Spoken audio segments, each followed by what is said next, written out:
Initially we started with just CNC cut OSB frames, and then from that we've cladded it in MDF, and then we're just running through the process of, it's been skinned now, so we put a layer of chopped strand mat over the top of it. So at the moment we're currently knocking back any of the high points. So as you can see here, we've knocked it back to get the shape back. So when we come to do the fairing stage of applying the filler, as you can see behind you on the other side of the hull, we're now starting to put the filler on to fair it back to get a good surface. We've probably got another 2 months of sanding and fairing and applying filler to go yet before we're in a position where we can then start adding a paint layer and polishing up, basically, isn't it? So currently we're building the plug.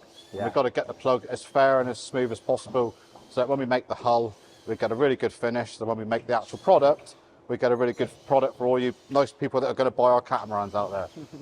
So what they're doing at the minute is they're taking off the battens, and the battens is what they use to pull the filler through. So we end up with a nice even fill all the way across the hull. If we don't do that, what we could end up with is a dip process between each fill.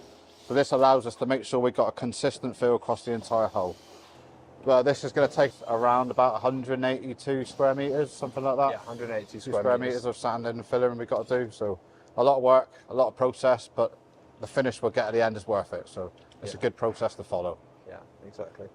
We wanted to do everything in-house. So for example, with our mold release, the way we release it and everything, we've been discussing that for the past, 4 or so weeks on how it's going to split apart and how it's going to come together perfectly.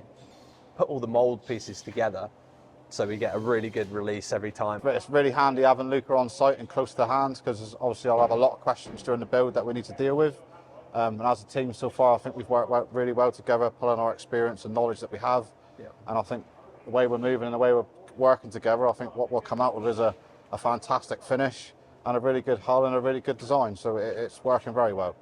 And Luca's got lots of skills and good knowledge on the computer system, so we've got lots of CAD designs to work off of, which give us all our ratios and all our radiuses that we need, which is helping us pull the filler through as well. So really beneficial.